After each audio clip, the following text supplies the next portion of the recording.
Welcome to ஆராஸ் kitchen. நம்ம இன்றைக்கி வெங்கல பானியில் எப்படி அரிசி உப்புமா பண்ணலான்னு பார்க்கலாம்.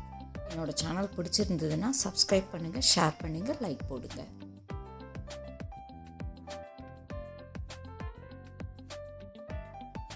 நான் இன்றைக்கி உப்புமாவுக்கு 1 டம்ளர் பச்சரிசி எடுத்திருக்கேன். ஒரு மிக்ஸி ஜாரில் அந்த பச்சரிசியை போட்டு கொஞ்சம் ரவை பதத்தில் பொடிச்சிக்கோங்க. குருணையாக இல்லாமல் கொஞ்சம் ரவையாக பொடிச்சிக்கோங்க. இப்போது வெங்கல சட்டி லேசாக சூடான உடனே 2 ஸ்பூன் தேங்காய் எண்ணெய் விட்டுக்கோங்க. எண்ணெய் காஞ்ச உடனே 1/2 ஸ்பூன் கடுகு போட்டுக்கோங்க.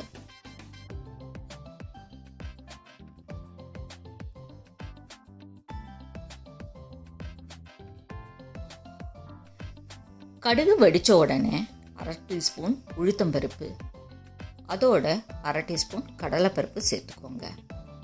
இப்போ லேசாக இது செவந்து வரும்போது ஒரு வரமிளகா கிள்ளி போட்டு ஒரு கை கருவேப்பிலை போட்டிருக்கேன். இப்போ இதெல்லாம் நல்லா செவந்து வரும்போது நான் இன்றைக்கி 1 டம்ளர் பச்சரிசிக்கு 4 டம்ளர் தண்ணி எடுத்திருக்கேன். இப்போ எல்லாம் செவந்து வந்த உடனே 4 டம்ளர் தண்ணி விட்டுக்கோங்க.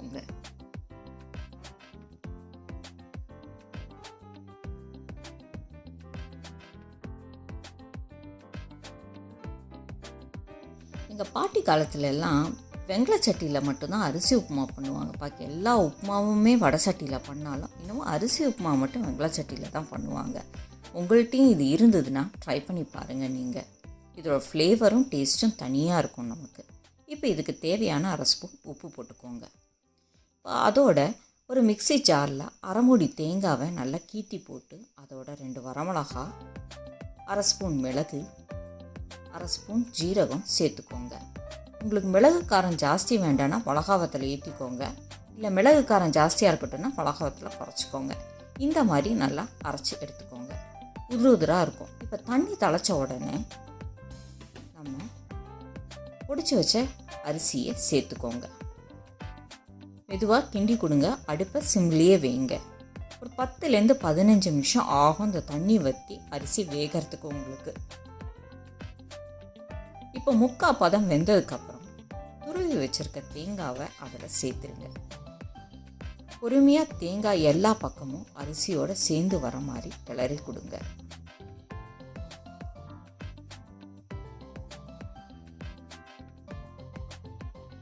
எல்லா சைடும் கலந்து வந்ததுக்கப்புறம் ஒரு தட்டை போட்டு ஒரு 5 நிமிஷம் மூடி வைங்க. இப்போ நம்ம திறந்து பார்த்துட்டு நல்லா கிண்டி கொடுங்க. ஓரளவுக்கு தண்ணி நல்லாவே வற்றிருக்கும். உங்களுக்கு லைட்டாக ஈரப்பதம் இருக்கிற மாதிரி இருக்கும். அது ஒரு 5 நிமிஷம் ஆனதுக்கப்புறம் வெங்கலப்பானை சூட்லேயே உங்களுக்கு அடுப்பை அணைச்சதுக்கப்புறம் நல்லா சேர்ந்து உதிராக உப்புமா மாதிரியே வரும். இப்போது அடுப்பை அணைக்கிறதுக்கு முன்னாடி 1 ஸ்பூன் தேங்காய் எண்ணெயை விட்டு நல்லா கிளறி கொடுங்க. தேங்காய் வாசனையும் வெங்கலப்பானையோட சூடும் சேர்த்து உங்களுக்கு அரிசி உப்புமா ரொம்ப நல்லாயிருக்கும். நீங்களே ட்ரை பண்ணி பாருங்கள், சாப்பிட்டு பாருங்கள்.